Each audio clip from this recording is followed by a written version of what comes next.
All right, guys, this was the skill checklist I was talking about.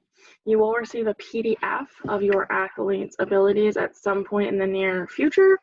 Those that did privates will get theirs first.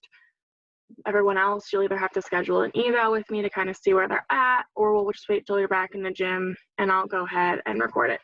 This is going to be how I do clinics, how I do progression classes, how I do groups if I do a camp. Everything's going to be based on letters, not numbers. It actually spells out tough love, T-O-G-E-V-E. I don't even know, I can't read. T-O-U-G-H-L-V-E. Obviously, I don't have a second O because otherwise I'd have two O's. So we're going to just go through the copy that you would get. It's in a PDF format. T is our most basic. We're not worried about level numbers for the tumbling aspect of things. We are worried about progressing safely and perfectly. My goal is to teach you a skill and to get you from a front handspring to a front handspring front to a front handspring front, step out, run up handspring full. My goal isn't just a front handspring. So it's important that it is done correctly so we progress. So you're going to get a sheet. This will be colorized for you. Basically in T, that doesn't work. In T, you'll have bunny hops forward, bunny hops backwards, kick over, handstand forward roll, safety roll. Some things, all your athletes might be able to do a safety roll, but if I say safety roll and they have to ask me what it is, they do not get full credit for it. It's considered a work in progress, simply because they have to identify the name of things. A front limber, for example, over here, in the O category, I will tell kids, front lumbar, and they say, what is it? And I'm like, handstand bridge, stand up. Everybody in classes that's virtually, I have a tendency right now to explain it over and over again to reinforce it. But when we're back in the gym, I won't repeat myself. I will say front limbar. If they don't know what it is, they don't get credit for it. It's considered a work in progress. Even if they can do the skill, they have to identify what the name is. So you'll see a couple of these are boldface, others are not. Some of them will be italicized when we get a little bit lower. If I do a clinic for back walkovers, for example, you would have to have all your T skills.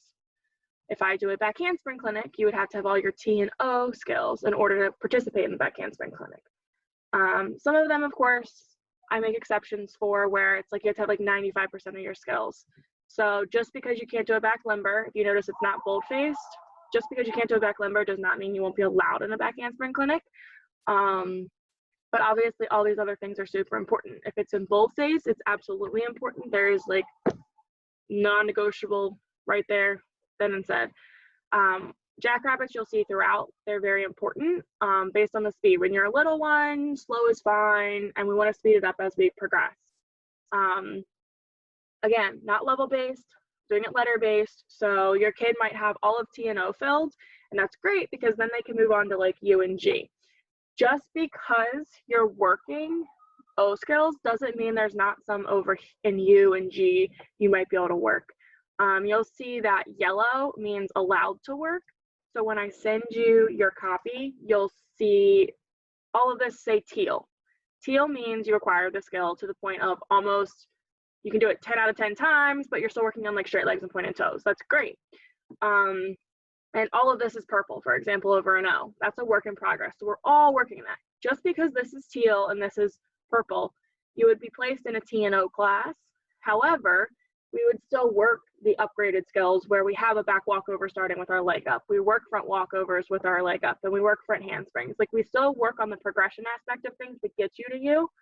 But until we are 100% teal, that is our goal. We want 100% teal, 95% to pass on to the next class. So there are some overlaps of skills we'll do in different classes, so it's not just like shell shock, but being allowed to work certain things like a, let's say round off back handspring, obviously you have to have a round off back handspring. So until this is teal, we're not gonna go and make this yellow to make it allowed to work. It's pretty self-explanatory, but I know I'm going to have questions about it. It basically puts out a list to your athlete to go print it out. You can check mark it. You can do whatever you want with it. I'm giving it to your access. Obviously, my personal copy will be their final copy of what matters. but it gives them something to look for and goals. It splits a lot of skills out.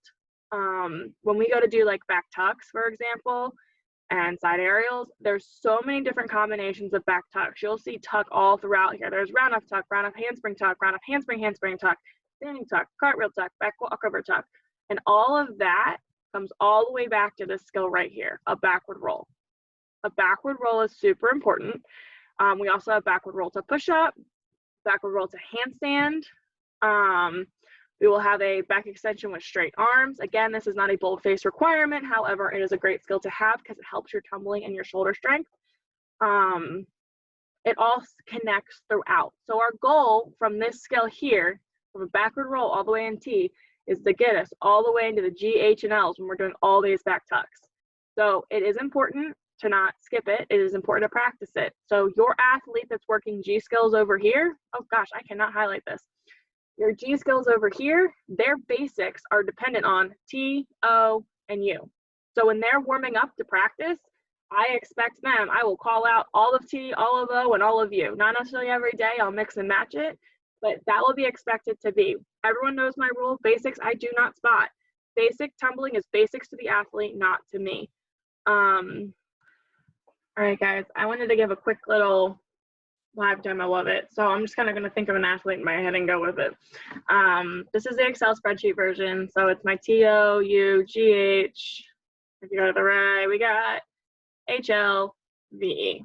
Let's say this is our 10-year plan. We want to get from T to E in about 10 years. Most athletes will start with their 6 or 7.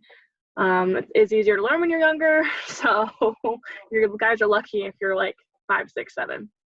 All right, the athlete currently, as of like May 2020, I'm marking theirs. They got all these things and they can identify them. They have become basic elements. They can do all of these right here. So that's awesome. This means they have mastered T and O. If I call basics, they can do them all. Now we get into the O category. We have our back handspring over a barrel. So we really are working our back handspring. We can do it sometimes, we can't. So our back handspring is our work in progress. Now, as long as our back handspring is a work in progress, we can work on round off back handspring, back walkover back handspring, cartwheel back handspring, and T-jump back handspring. All these things up here normally become a work in progress the same time we get to back handspring. So they all get lumped together. Down here, we will not be allowed to get our round off handspring until this becomes teal. Once our back handspring is teal and our round off handspring is teal, that's sweet. Now we can start working it. So we're allowed to work it. Now, like I said before, just because these are purples does not mean we cannot work upper skills. So I'm in the U class as my imaginary athlete over here. Just because I'm in the U class, I'm still gonna work my G skills. I'm still gonna work these. I'm allowed to work them.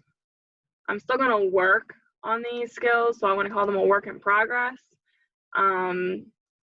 Are we starting to see the connection here? I hope so, where there's overlap. But in order to make it to the next progression class, now I might have a class that just has U and G all together, and that's awesome. But if I do a back handspring clinic, again, you must have your T skills because I expect you to have a back walkover and a front limber and different stuff like that. To work back tucks, you're gonna have to have your T, O, and U skills. You'll see over here where I start calling like back tuck technique with a spotter. When this turns to yellow, that's awesome. But in order to get to this, you're gonna have to get all of these to be teal. That makes sense?